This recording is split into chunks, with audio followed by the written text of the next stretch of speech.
సంధ్యా theatre ఘటన తొక్కిసలాట్లయితే తీవ్రంగా గాయపడిన శ్రీతేజ్ గత 20 రోజుల నుంచి కూడా కిమ్స్ హాస్పిటల్లో అయితే చికిత్స పొందుతున్నాడు. ఈ నేపథ్యంలో తాజాగా నేడు సికింద్రాబాద్లోని కిమ్స్ హాస్పిటల్కి టీఎఫ్డీసీ చైర్మన్ ప్రముఖ నిర్మాత దిల్ రాజు వెళ్ళి పరామర్శించి శ్రీతేజ్ వాళ్ళ తండ్రి భాస్కర్కి అయితే అండగా నిలిచారు. అలాగే ఆయనకి ధైర్యం కూడా చెప్పారు. త్వరలోనే శ్రీతేజ్ పూర్తి ఆరోగ్యంతో సురక్షితంగా ఇంటికి చేరతాడని కూడా భరోసా కల్పించారు.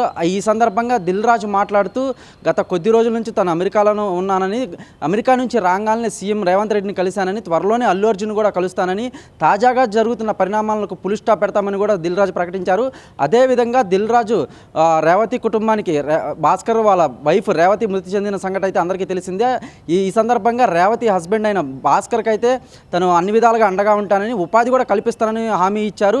అదేవిధంగా చిత్ర పరిశ్రమకు అలాగే ప్రభుత్వానికి వారధిగా ఉంటానని కూడా దిల్ రాజు అయితే స్పష్టం చేశారు. అదేవిధంగా చూసుకున్నట్లయితే మొదటి నుంచి కూడా కిమ్స్ హాస్పిటల్లో చికిత్స పొందుతున్న శ్రీతేజ్ని అయితే అటువైపు రాజకీయ ప్రముఖులైతేనేమి, ఇటువైపు సినీ ప్రముఖులైతేనేమి కలుస్తూనే ఉన్నారు. అదేవిధంగా దిల్ రాజు తాజాగా కలవడంపై కూడా తీవ్ర చర్చాంశనీయమైంది. అసలు దిల్ రాజు తనంతటికి తానే వచ్చాడా లేదా సీఎం రేవంత్ రెడ్డి ఆదేశిస్తే వచ్చాడని కూడా దిల్ రాజుని అడగగా, దిల్ రాజు అయితే మాత్రం తానంతటికి తాను స్వయంగా వచ్చానని, గతంలో కూడా 2 రోజుల క్రితం సీఎంతో మాట్లాడారని, ఇదే విషయం మీద త్వరలోనే అల్లు అర్జున్ కూడా కలుస్తానని కూడా దిల్ రాజు అయితే ప్రకటించారు. మొత్తం మీద కనుక మొన్న సంధ్యా థియేటర్ ఘటన తొక్కిసలాటపై కూడా దిల్ రాజు స్పందించారు.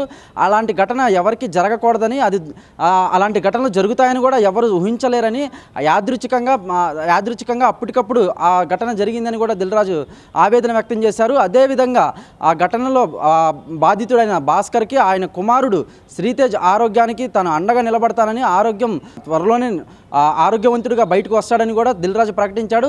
ఇక ఇప్పుడు మనతో పాటు ఈ గత అసెంబ్లీ సమావేశాల్లో రేవంత్ రెడ్డి బెనిఫిట్ షోల క్యాన్సిల్పై టికెట్ల రేటుపై కూడా స్పందించారు. తాజాగా మనతో పాటు దిల్ రాజు గారు ఉన్నారు. వారిని అడిగి తెలుసుకుందాం ఈ బెనిఫిట్ షోల క్యాన్సిల్ గురించి వారి స్పందన ఎలా ఉందో. బెనిఫిట్ షోలు ఇందాకే నేను చెప్పా, మీరు మీడియా అంటే మీరు ఎలా దాని గురించి ఎందుకు మనకు నేను చెప్పింది వాళ్ళ ఫ్యామిలీ గురించి చూద్దాం కదా, ఆ ఫ్యామిలీ ఇంపార్టెంట్. కెమెరామెన్ నీరజ్తో దేవా, మెగా 9 టీవీ, హైదరాబాద్.